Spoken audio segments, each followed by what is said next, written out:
जय हिंद साथियों, आप सभी का आपके अपने परिवार आसमा सिविल एकेडमी में मैं इशार अहमद आप सभी का एक बार फिर से पुरजोर स्वागत करता हूं और आशा करता हूं कि आप सभी स्वस्थ हैं और बिल्कुल मस्त हैं। मेरे प्रिय साथियों, लास्ट वीक तक हमने जो इम्पोर्टेंट करंट अफेयर्स बन सकते हैं एग्ज़ाम के लिए उस पर चर्चा की थी। और जैसा कि मैंने बताया था कि मैं बाहर था, मैं छुट्टियों में था, तो जो है मैं वापस आ गया हूँ। अब जो है कंसिस्टेंट सारी चीज़ें चलेंगी। लेकिन आप लोगों को पढ़ाते पढ़ाते एक प्रॉमिस भी किया था मैंने कि आप लोगों को मैं उन करंट अफेयर्स को भी अपडेट करा दूंगा जो कि छुट्टियों के समय में छूटे रहेंगे। तो आप देख सकते हैं कि 15 अक्टूबर से लेकर 21 अक्टूबर तक के का जितना भी इम्पोर्टेंट करंट अफेयर है नेशनल इंटरनेशनल के, वो आज हम इस सत्र पे चर्चा करेंगे। ठीक है, तो आप सभी से निवेदन है कि अगर चैनल में नए नए हैं तो चैनल को सब्सक्राइब कर लें, और पहले से अगर इस चैनल में है तो मेरे प्रिय साथियों इस वीडियो को शेयर करना ना भूले, एक शेयर आपसे बनता है। तो चलिए अपना सत्र प्रारंभ करते हैं। और मैं बताना चाहूंगा कि सभी कॉम्पिटिटिव एग्जाम्स, चाहे वो आरआरबी एनटीपीसी हो, आरआरबी जेई में अगर करंट अफेयर्स पूछता है तो उसके लिए, SSC, railway, banking, Vyapam, CGPSC prelims, सब के लिए ये सत्र महत्वपूर्ण होने वाला है। तो वीडियो में शुरू से अंत तक बने रहें और वीडियो को शेयर करना ना भूलें। आइए आज की सकारात्मकता पे बल दें। लेखक कहता है, उम्र थका नहीं सकती, ठोकरें गिरा नहीं सकती, अगर जिंदा हो जीतने की, अगर जिद हो जीतने की तो हार भी हरा नहीं सकती। मेरे प्यारे साथियों, याद रखिएगा अपने कार्य के प्रति, अपने लक्ष्य के प्रति, और आप जो कर रहे हैं काम, जैसे कि आप पढ़ाई कर रहे हैं, कॉम्पिटिटिव एग्जाम का प्रिपरेशन कर रहे हैं, तो उसके प्रति आप अगर जिद है आपकी तो आपको कोई नहीं हरा सकता। आप सफलता को प्राप्त करेंगे ही, आप सरकारी नौकरी प्राप्त करेंगे ही। तो अपनी कंसिस्टेंसी बनाए रखें, अपनी निरंतरता बनाए रखें, सफलता आपके कदमों को चूमेगी। आशा करता हूं मेरी बातें आप लोगों को समझ में आ गई होगी। ठीक है, चलिए, लास्ट टाइम एक प्रश्न पूछा गया था कि साहित्य में नोबेल पुरस्कार पाने वाली पहली एशियाई महिला कौन है। तो चीन की हांगकांग जो है वो पहली साहित्य में नोबेल प्राप्त करने वाली एशिया की पहली महिला है। आंसर दिया है अशोक कुमार ने। Good day sir. Okay, very nice day. आपको भी same to you. Yamini Chandel ने हांगकांग, वेरी गुड। रोशनी ने भी सही आंसर दिया है, सूर्या ने भी सही आंसर दिया है, और शशि ने भी सही आंसर दिया है। मेरे प्यारे साथियों, ऐसे ही अपनी कंसिस्टेंसी बनाए रखिए, और लास्ट में मैं हमेशा क्वेश्चन पूछता हूं, उस क्वेश्चन का आंसर जरूर दिया करिए। ठीक है, तो चलिए आगे बढ़ते हैं। राष्ट्रीय पुलिस स्मृति दिवस कब मनाया जाता है? तो आज का दिन, कौन सा दिन है आज है 21 अक्टूबर, मतलब आज के दिन मनाया जाता है राष्ट्रीय पुलिस स्मृति दिवस। मेरे प्रिय साथियों, पुलिस बल में रहे उन शहीदों के नाम आज का दिन मनाया जाता है जिन्होंने अपनी सर्विस के दौरान जो है अपने कार्य के प्रति समर्पण को जाहिर करते हुए अपना बलिदान दे दिया, अपने आप को शहीद कर दिया। तो उनके लिए जो है मनाया जाता है हर साल 21 अक्टूबर को। ठीक है, तो आपको ये याद रखना है। ठीक है, चलें आगे। नाबार्ड द्वारा जारी अखिल भारतीय ग्रामीण वित्तीय समावेशी सर्वेक्षण हुआ। 2021-22 के अनुसार वर्ष 2021 और 22 में ग्रामीण परिवारों की औसत मासिक आय क्या है? आय भी बताऊंगा, व्यय भी बताऊंगा। मेरे प्रिय साथियों, पहले ये पता होना चाहिए कि लगभग 50% ग्रोथ हुआ है ग्रामीण आय का।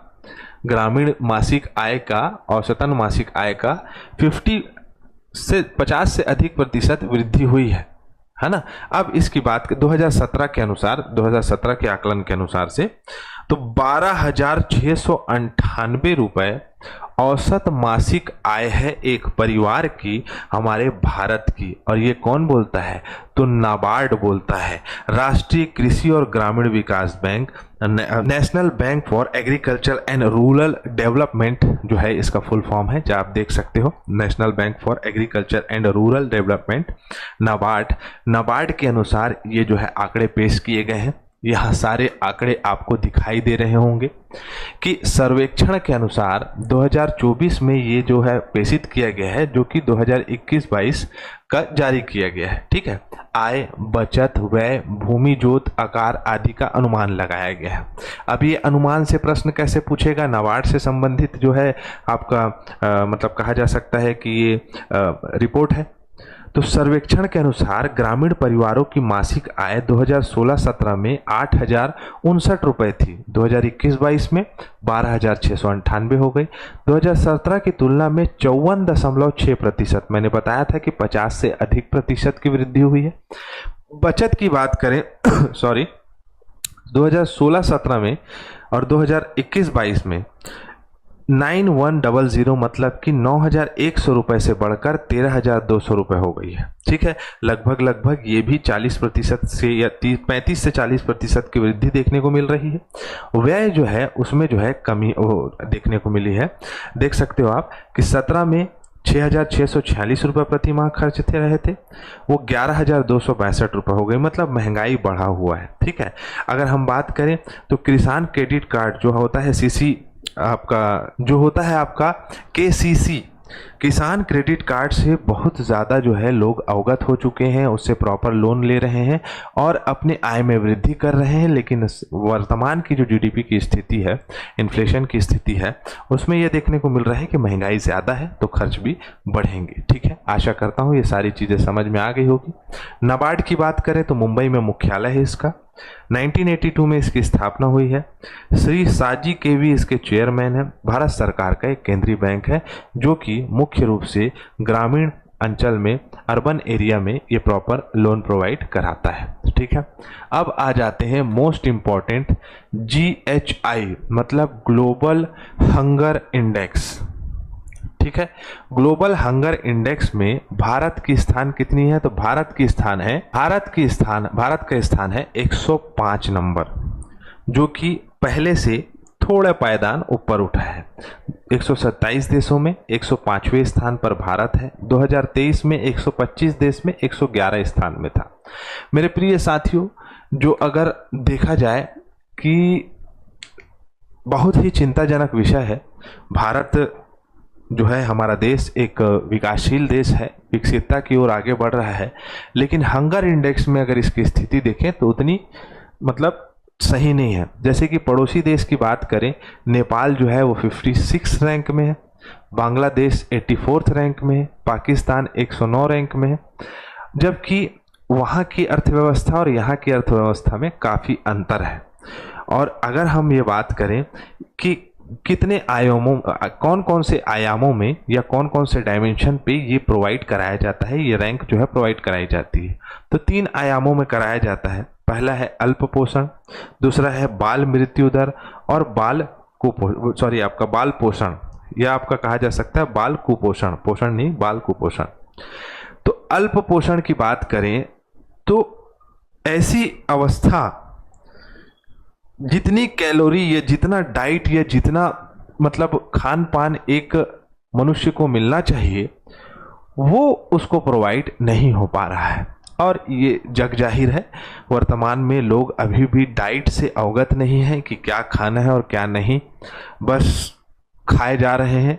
और हमारे भारत देश में देखा जा सकता है कि मधुमेह हो गया और बीपी हो गया, कोलेस्ट्रॉल हो गया, शुगर हो गया, ये सभी चीज़ों के मरीज जो है बहुत ज़्यादा देखने को मिल रहे हैं। ठीक है, खैर, तो अल्प पोषण इसे कहा जाता है। बाल मृत्यु दर, ऐसे बच्चे जो अपने 5 साल के उम्र आने से पहले ही उनकी मृत्यु हो जा रही, उन्हें आपका बोलते हैं क्या कहा जा सकता है, बाल मृत्यु दर के अंतर्गत लेंगे।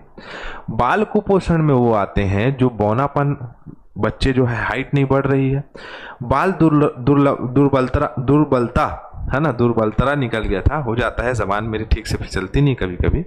इसका मतलब ये है बच्चे, मेरे प्रिय साथियों, वह बच्चा जो अपनी उम्र के हिसाब से बहुत दुबला पतला कमजोर है, आप आसपास नजर घुमा के देख लो, सब आपको कुपोषित नजर आएंगे।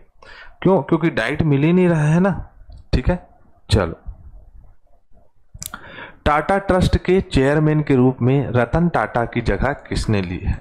86 ईयर की उम्र में कौन एक्सपायर हो गए रतन टाटा जी, जो कि क्या थे, तो चेयरमैन थे टाटा ट्रस्ट के।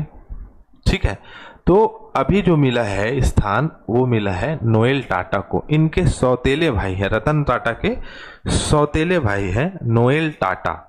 इनको जो है ये ट्रस्ट का प्रमुख बनाया गया है। ठीक है, अगर हम बात करें तो निजी क्षेत्र की टाटा समूह कंपनी है जिसकी बहुत सारी लॉबी है। टाटा स्टील आपका यूरोप मोटर्स, आपका क्या क्या है, कंसल्टेंसी सर्विसेज, टेक्नोलॉजीज और बहुत सारे इनके लॉबीज हैं। उनका सबसे प्रमुख बना दिया गया है नोएल टाटा जी को। 1868 में इसकी स्थापना हुई थी जमशेद जी टाटा जी के द्वारा। ठीक है, चलो।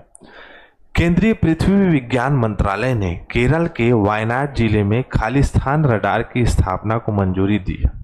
केरल में भूस्खलन हुआ, आपका बाढ़ आया, उसकी वजह से बहुत ज़्यादा परेशानी हुई। तो ये जो दिखाई दे रहा है आपको रडार, एक्स बैंड रडार है ना, एक्स बैंड रडार जो है इसको लगाया गया है। ये प्रॉपर रडार जो है सारी चीज़ों से लोगों को अवगत कराएगा। क्या सारी चीज़ें, तो जो भी आपदा आ रही है, बाढ़ आ रहा है या भूस्खलन हो रहा है, भूकंप आ रहा है, इन सभी चीज़ों से जो है ये रडार पहले से उन लोग को सूचित कर देगा, आगाह कर देगा। इसकी स्थापना हुई है जिसका नाम है एक्स बैंड रडार। ठीक है, चले आगे।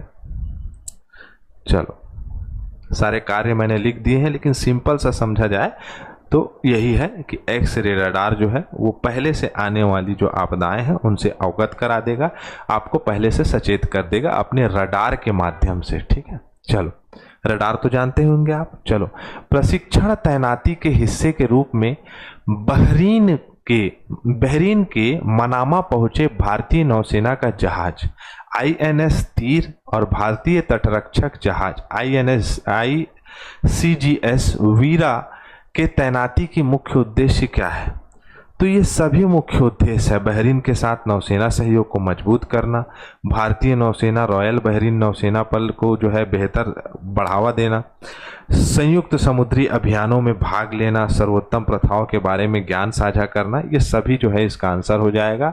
बेसिकली बहरीन के साथ ये भारत नौसेना के एक साझा है जहां पर भारत अपनी नौसेना को भेजेगा, अपने स्पेशल जितने भी मतलब जहाज हैं उनको तैनात करेगा और बहरीन के साथ एक अच्छी मजबूत दोस्ती स्थापित करेगा। भारतीय नौसेना 1950 26 जनवरी में स्थापना हुई है। नौसेना विभाग मुख्यालय रक्षा मंत्रालय के अंतर्गत आता है। राष्ट्रपति द्रौपदी मुर्मू जी सेना अध्यक्ष है ना, सभी मंत्री के राष्ट्रपति।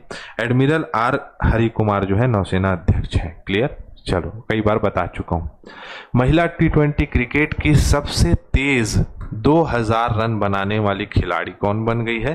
तो इनका नाम है शेफाली वर्मा। मात्र 20 साल कुछ महीनों में इन्होंने इस रिकॉर्ड को तोड़ा। इससे पहले ये रिकॉर्ड जो था आप देख सकते हैं कि आयरलैंड की बल्लेबाज गैबी लुइस रिकॉर्ड था, 23 साल की उम्र में बनाया था। ये 20 साल 255 दिन 21 साल की भी नहीं हुई है, इन्होंने सबसे तेज 2000 रन बना लिया है। शेफाली वर्मा बहुत ही धाकड़ खिलाड़ी है, कीपर भी है। ठीक है, चलो। भारत डिजिटल कृषि सम्मेलन 2024 को भारतीय खाद्य एवं कृषि chamber of IIT Ropar TIF Awadh द्वारा किस शहर में आयोजित कराया जा रहा है?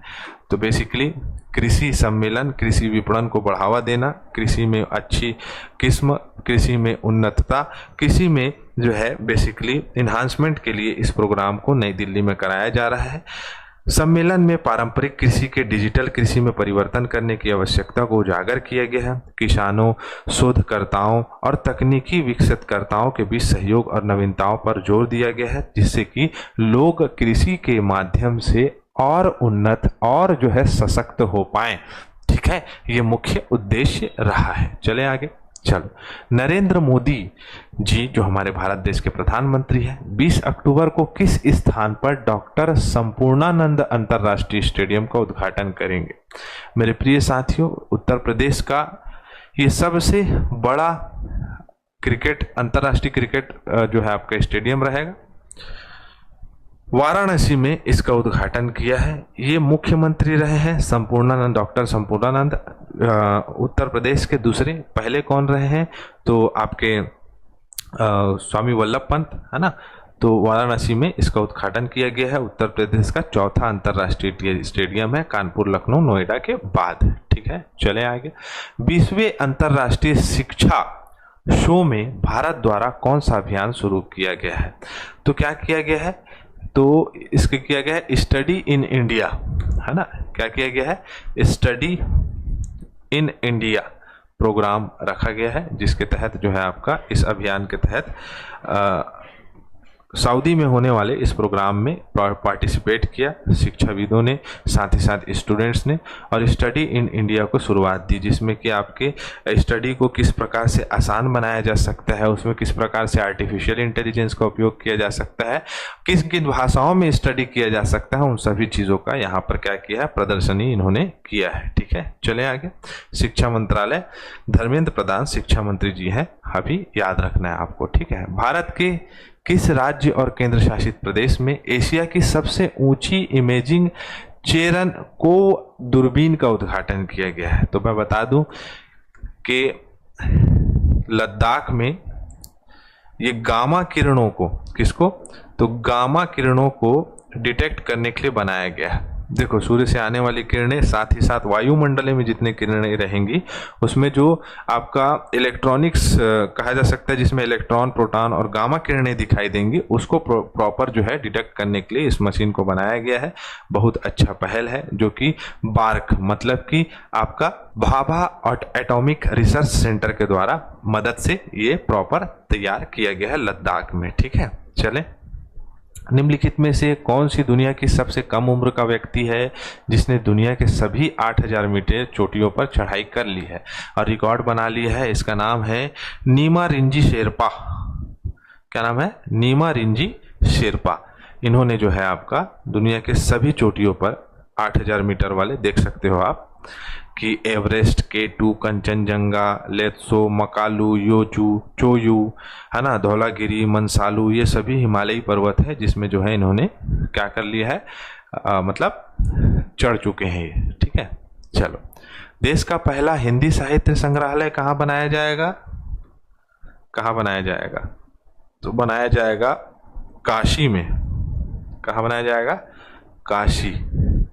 ये एक ऐसा संग्रहालय होगा जहां एक ही भाषा पे आधारित एक संग्रहालय बनाया जाएगा। और ये जैसे कि आप रविन्द्रनाथ टैगोर जी के जो वो है आपका जो संग्रहालय है, वो सभी साहित्य के लिए बना हुआ है, लेकिन हिंदी साहित्य के लिए स्पेसिफिक जो है आदित्यनाथ सरकार ने, मतलब योगी आदित्यनाथ सरकार ने काशी वाराणसी में देश में पहला हिंदी साहित्य संग्रहालय खोला है। WTA वुहान 1000 टेनिस टूर्नामेंट का महिला एकल का खिताब किसने जीता है? वुहान में चीन में होने वाला काफ़ी बड़ा टेनिस, बहुत बड़ा टेनिस मतलब आपका टूर्नामेंट है। जैसे कि आपका क्या होता है, तो विंबलडन वगैरह होता है, वैसे ही आर्याना संबालेका ने जीता है। ये भी विंबलडन विजेता रह चुकी हैं, ग्रैंड स्लैम इन्होंने कई बार जीता है। आर्याना संबालेका, इन्होंने इतिहास रच दिया है। $9 लाख के आसपास जो है इसका इनाम होता है। ठीक है, किसका? तो आपका इसी टेनिस टूर्नामेंट का। क्लियर, आगे बढ़े। 2024 में बेडिंगो अंतर्राष्ट्रीय बैडमिंटन टूर्नामेंट किसने जीता है? तो क्या नाम है इनका? इनका नाम है तान्या हेमंत। तान्या हेमंत ने जीता है बेडिंगो अंतर्राष्ट्रीय बैडमिंटन टूर्नामेंट। ठीक है, चलो आया देख लेते हैं। तान्या हेमंत ने 2024 बेडिंगो इंटरनेशनल बैडमिंटन प्रतियोगिता महिला का एकल खिताब जीता है। ऑस्ट्रेलिया के बेडिंगो में खेला गया था। ठीक है, चीन के तुंग सियो टोंग को सीधे सीटों में जो है 21-17 और 21-17 से हराया है। ठीक है, इंटरनेशनल बैडमिंटन कुआलालंपुर मलेशिया मुख्यालय है। पॉल एरिक लॉर्सन जो है इसके अध्यक्ष हैं। 5 जुलाई 1934 में इसकी स्थापना हुई है। ठीक है, चलो। निम्न में से किस टेनिस खिलाड़ी ने ATP संघाई मास्टर्स 1000 पुरुष एकल का खिताब जीता है? तो इनका नाम है, क्या नाम है इनका? रोजर फेडरर है क्या? नहीं है। ठीक है, उसके बाद नोवाक जोकोविच भी नहीं है, रोजर फेडरर भी नहीं है। जैकिन सीनर है। ठीक है, जेनिक सीनर, सॉरी जैकिन बोल रहा हूँ मैं। जेनिक सीनर जो है वो इसके विजेता रहे हैं इस टेनिस टूर्नामेंट के। ठीक है, नोवाक जोकोविच को हराया है इन्होंने। प्रधानमंत्री ने इंडिया मोबाइल कांग्रेस 2024 के 8वें संस्करण का उद्घाटन किस शहर में किया है? तो ये जो है इंडिया मोबाइल कांग्रेस नई दिल्ली में किया है इसका उद्घाटन। आइए देख लेते हैं क्या है इंडिया मोबाइल कांग्रेस। प्रधानमंत्री नरेंद्र मोदी ने WTSA 2024 के साथ आयोजित होने वाले इंडिया मोबाइल कांग्रेस 2024 का स्थापना किया। भारतीय मोबाइल कांग्रेस एशिया के सबसे बड़े डिजिटल प्रौद्योगिकी मंच है जो दूरसंचार, मीडिया प्रौद्योगिकी, ICT है ना, इन सभी क्षेत्रों पे रुझान और चर्चा करता है, शिक्षा जगत को भी सामने लेकर आता है। और इसका मुख्य उद्देश्य जो है कहा जा सकता है कि लोगों को भविष्य के बारे में अवगत कराना, बेहतर तरीके से इंफॉर्मेशन टेक्नोलॉजी के क्षेत्र में क्या मेहनत कर सकते हैं, कितना कर सकते हैं, उन सभी चीज़ों को अवगत कराना भविष्य अभी है इस बार का थीम था। ठीक है, चलो आगे बढ़े। 5वें राष्ट्रीय जल पुरस्कार 2023 में किस राज्य को सर्वश्रेष्ठ राज्य का दर्जा मिला होगा? यही होगा आंसर। तो उड़ीसा की जो जल प्रबंधन प्रणाली है उसको देखते हुए भारत सरकार ने राष्ट्रीय जल पुरस्कार दिया है उड़ीसा को। ठीक है, पहले नंबर में उड़ीसा है। आइए देखते हैं, है ना, यहाँ देखो कि सर्वोत्तम जल श्रेणी में उड़ीसा है, फिर उत्तर प्रदेश है, फिर पुडुचेरी गुजरात है। सर्वश्रेष्ठ शहरी निकाय में सूरत, पुरी, पुणे, तो सभी श्रेणियों को मैंने इसमें डाल दिया है, आप आराम से देख सकते हैं। ठीक, चलो अगला है भारतीय तटरक्षक बल के 26वें महानिदेशक के रूप में किसे कार्यभार संभाला है? तो क्या नाम है? DG नवनीत कलड़ा। नहीं, सॉरी, कलड़ा जी नहीं है जी, DG परमेश शिवमणि है, DG परमेश शिवमणि है ना। तटरक्षक बल पूर्वी तट, पश्चिमी तट के प्रमुख होंगे।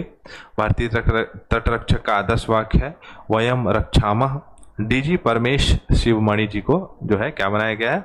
तो 26वां महानिदेशक बनाया गया है। ठीक है, जैसे देख सकते हो ये क्षेत्रीय कमांडर क्षेत्र में मुख्यालय है गांधीनगर में, मतलब पश्चिमी तट में, पश्चिमी मुंबई महाराष्ट्र में है, पूर्वी चेन्नई में है, कलकत्ता में है, अंडमान निकोबार द्वीप समूह पोर्ट ब्लेयर में, ये सभी मुख्यालय है किसके? तो तटरक्षक बल के। ठीक है, आगे बढ़े। निम्नलिखित में से किस कंपनी को भारत की 14वीं महारत्न कंपनी का दर्जा मिला है? भारत की 14वीं महारत्न कंपनी बन गई है इंडियन एरोनॉटिक्स लिमिटेड, मतलब हाल। ठीक है, हिंदुस्तान एरोनॉटिक्स लिमिटेड। ठीक है, यहाँ से फोकस थोड़ा कमजोर हो जाता है प्यारे साथियों, समझ जाया करो। ये एक सार्वजनिक क्षेत्र की उपक्रम है, PSU है। हाल को महारत्न का दर्जा दिया गया है। इससे पहले अगर हम देखें तो 13वीं महारत्न कंपनी कौन सी थी? तो ग्रामीण विद्युतीकरण आपका निगम लिमिटेड, REC। आइए देख लेते हैं भारत में कौन कौन से महारत्न कंपनी है। NTPC है, ONGC है, सेल है, भेल है, ठीक है, इकोल है, HPCL है, CIL है, गेल है, BPCL है, BPCL है, PFC है, REC है, OIL है ना, मतलब ऑयल इंडिया लिमिटेड, और हाल है। ये प्रमुख महारत्न कंपनी है, आप देख सकते हो। महारत्न कंपनी क्या होती है? वह कंपनी जिनकी औसत वार्षिक कारोबार 25 करोड़ रुपए या उससे अधिक होना चाहिए, औसत वार्षिक नेटवर्थ 15 करोड़ रुपए या उससे अधिक होनी चाहिए। नवरत्न का दर्जा कब मिलता है? तो 2000 करोड़ रुपए से अधिक होना चाहिए औसतन वार्षिक कारोबार। ठीक है, मिनी रत्न 3 वर्षों में लगातार लाभ होना चाहिए, नेटवर्थ 30 करोड़ का होना चाहिए। मिनी रत्न किसको बोलेंगे? 3 वर्षों लगातार लाभ होना चाहिए और कंपनी प्रदर्शन, मूल्यांकन, आर्थिक स्थिरता और सामाजिक जिम्मेदारी प्रबंधन, गुणवत्ता जैसे कुछ अन्य मापदंडों पर भी किया जाएगा उसकी क्वालिटी चेकिंग के अनुसार। ठीक है, चले आगे। वर्ष 2024 में अर्थशास्त्र के लिए नोबेल पुरस्कार किसे दिया जाएगा? सन देखो, अर्थशास्त्र आएगा तो सब कोई का अर्थ आता है, पैसा तो सब सनसनाने लग जाते हैं। तो डेरॉन एसमोग्लू, फिर उसके बाद जॉनसन रॉबिन्सन। ये सन और ग्लू सन ऐसे याद रख लेना। किसमें? तो पैसा आएगा मतलब अर्थ आएगा तो ग्लू सन होने लग जाता है। ठीक है, तो इन्हें दिया गया है। ठीक है, आगे बढ़े। चलो, निम्नलिखित में से किसे अल्जीरिया में मानद डॉक्टरेट की उपाधि से सम्मानित किया गया है? किसे दिया गया है? तो आदरणीय सम्माननीय हमारे भारत देश की प्रथम नागरिक राष्ट्रपति द्रौपदी मुर्मू जी। किन्हें दिया गया है? राष्ट्रपति द्रौपदी मुर्मू जी को अल्जीरिया के मानद डॉक्टरेट की उपाधि मिली है और ये बहुत अच्छी उपाधि है हमारे भारत देश के लिए। 15 अक्टूबर 2024 को अल्जीरिया में राजनीति विज्ञान मानद डॉक्टरेट की उपाधि सम्मानित किया गया। किसे? तो हमारे द्रौपदी मुर्मू जी को। ठीक है। अल्जीरिया, राजधानी अल्जीरियस है, मुद्रा अल्जीरियाई दिनार चलता है, राष्ट्रपति यहाँ के अब्देल मजीद तेब्बोने हैं यहाँ के। ठीक है। अगला प्रश्न है, किस देश ने नई दिल्ली में ड्रग रेगुलेटरी अथॉरिटीज 19वें अंतर्राष्ट्रीय सम्मेलन की मेजबानी की है? तो हमारे भारत ने की है। कि ड्रग मतलब कि दवाइयों की उच्चतम गुणवत्ता को बढ़ाना, बेहतर करना स्थिति को, जिससे कि इलाज अच्छी तरह से हो सके। WHO भी इसमें पार्टिसिपेट किया था, मतलब WHO के कुछ सदस्य थे और हमारे भारत देश के जो प्रमुख रहे हैं उन्होंने इसकी मेजबानी करी है। ठीक है, चले आगे। चलो, केंद्र शासित प्रदेश जम्मू और कश्मीर के पहले मुख्यमंत्री के रूप में किसने शपथ ली है? तो फारूक अब्दुल्ला, नहीं उमर अब्दुल्ला। ठीक है, उमर अब्दुल्ला जी ने जो है आपका शपथ ली है मुख्यमंत्री के रूप में केंद्र शासित होते हुए। पहली बार चुनाव हुआ था केंद्र शासित प्रदेश में, मतलब जम्मू कश्मीर में, और उमर अब्दुल्ला यहाँ के क्या बन गए हैं? मुख्यमंत्री बन गए हैं। क्लियर। चलो, एशियाई टेबल टेनिस चैंपियनशिप में महिला युगल स्पर्धा में पदक जीतने वाली पहली भारतीय टेबल टेनिस जोड़ी कौन सी बनी है? मुखर्जी। ठीक है। अरे बाप रे, आहिका मुखर्जी और सुतीर्था मुखर्जी, ए ऑप्शन होगा। ठीक है, याद रखिएगा, जहां मुखर्जी दिखेगा वहीं पर होगा। मेरे लिए तो कठिन हो गया था, बत्रा भी है, लेकिन मुखर्जी वाला आंसर लेना। ठीक है, क्या क्या नाम है? आहिका मुखर्जी और सुतीर्था मुखर्जी, इन दोनों ने जो है कांस्य पदक जीता था। ठीक है, टेबल टेनिस टूर्नामेंट में। अक्टूबर 2024 में ई माइग्रेट वर्जन 2.0 वेब पोर्टल और मोबाइल ऐप किसने लॉन्च किया है? तो किसने किया है? तो एस जयशंकर जी ने इसका शुभारंभ किया है। एस जयशंकर जी ने इस वर्जन 2.0 को, आइए देखें इसका काम देख लें। कि ई माइग्रेट पोर्टल भारत सरकार का एक ऑनलाइन प्लेटफॉर्म प्रवासी भारतीयों को विदेश में रोजगार पाने के लिए सुरक्षित कानून तरीकों से बढ़ावा देता है।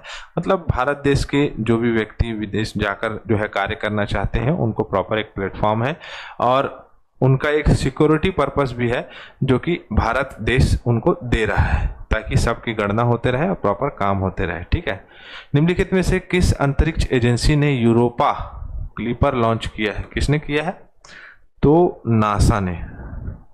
क्या करेगा? तो बृहस्पति ग्रह में कैसे जीवन संभव है इसका पता लगाएगा। ठीक है, जैसे देख सकते हो आप, मिशन का मुख्य उद्देश्य क्या है? तो बृहस्पति, चंद्रमा, यूरोपा पर जीवन में के लिए उपयुक्त परिस्थितियां क्या है? बृहस्पति के चंद्रमा है, जैसे हमारे पास चंद्रमा है वैसे बृहस्पति का चंद्रमा है जिसका नाम है यूरोपा। उसमें किस प्रकार से जीवन संभव हो सकता है उसके बारे में जो है सर्च करेगा। क्या नाम है?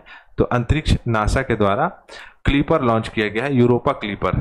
ठीक है, नासा 1958 में बना है। आधिकारिक क्षेत्र अमेरिकी सरकार, वाशिंगटन डीसी मुख्यालय है। चार्ल्स बोल्डेन प्रबंधक है, यहाँ के संस्थापक हैं, और लोरी गवर्नर और ड्यूटी प्रबंधक यहाँ के हैं। ठीक है, डिप्यूटी प्रबंधक जो है लोरी गवर्नर है। ठीक है, आगे बढ़े। JSW स्पोर्ट्स के क्रिकेट निदेशक के रूप में किसे नियुक्त किया गया है? तो सौरभ गांगुली। JSW एक ऐसा प्लेटफॉर्म है जो कि जितने भी खेल हो रहे हैं, चाहे वो T20 हो, चाहे वो महिला T20 हो, IPL हो, सभी में निगरानी करने के लिए बनाया जाता है, जिसके आपका निदेशक के रूप में सौरभ गांगुली जी को नियुक्त किया गया है। ठीक है, पहले BCCI के अध्यक्ष भी रह चुके हैं। ठीक है, चलो आगे बढ़ते हैं। फेमिना मिस इंडिया 2024 का खिताब किसने जीता है? तो निकिता पोरवाल ने इस जो है आपका फेमिना मिस इंडिया का खिताब इन्होंने जीता है और इन्होंने ये खिताब जीता है, बस याद रखना है, पूछ सकता है। हरियाणा के किस कलाकार ने बाल श्रम पर अपनी कलाकृति के लिए ब्रिटेन में पुरस्कार प्राप्त किया है? तो इनका नाम है अदिति आनंद। बाल श्रम भारत में बहुत ज़्यादा हो रहा है। अपने आसपास देखें, अगर बालाश्रम या बाल श्रम हो रहा है तो उसके लिए कानूनी कार्रवाई करिए, क्योंकि बच्चों लोग की उम्र जो है वो कार्य करने की नहीं होती है। कार्य करना मतलब कि कोई भी पैसा कमाने, मजदूरी करने के लिए नहीं है, पढ़ाई करने का समय है। दुनिया को बेहतर तरीके से जानना, सीखना और अपने बचपन को बेहतर तरीके से बिताने का समय होता है। तो बाल श्रम बहुत बेकार चीज़ है। उस पर जो है इन्होंने, अदिति आनंद ने जो है क्या बनाया है, चित्रकारी के साथ एक बार मतलब फिल्म बनाया है और इन्होंने ये पुरस्कार जीता है। ठीक है, आगे बढ़े। भारत सरकार ने 2025-26 में कृषि विपणन वर्ष के लिए रेपसीड और सरसों तथा गेहूं के न्यूनतम समर्थन मूल्य में क्रमशः कितने रुपए प्रति क्विंटल की वृद्धि को मंजूरी दी है? देखो मेरे प्रिय साथियों, 300 रुपए और 150 रुपए क्विंटल।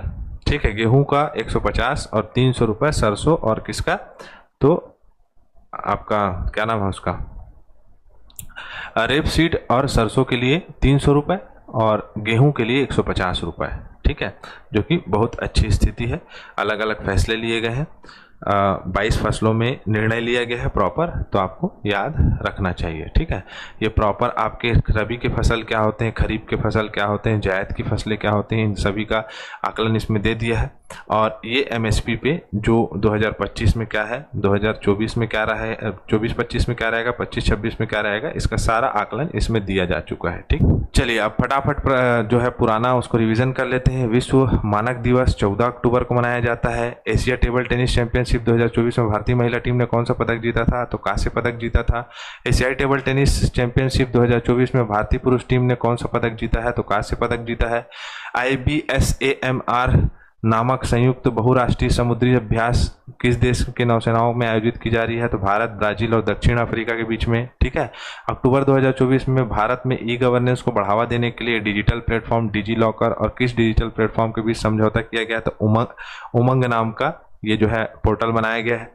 अक्टूबर 2024 में संयुक्त राष्ट्र महासभा 2025 से 27 की अवधि पर मानव अधिकार के लिए कितने सदस्यों को चुनाव किया है, टोटल 18 सदस्य ह्यूमन रिसोर्स में आए हैं। ठीक है, बिहार में कौन सा बाघ अभ्यारण्य बनाया गया है, कैमूर बनाया गया है। निम्नलिखित में से किस संगठन को 2024 में नोबेल शांति पुरस्कार में सम्मानित किया जाएगा, आपको आंसर देना है। ठीक है, चलो यहाँ हमारा सत्र कंप्लीट होता है। इस वीडियो को शुरू से अंत तक जरूर देखें। अब मैं इजाज़त चाहूँगा। जय हिंद, जय भारत।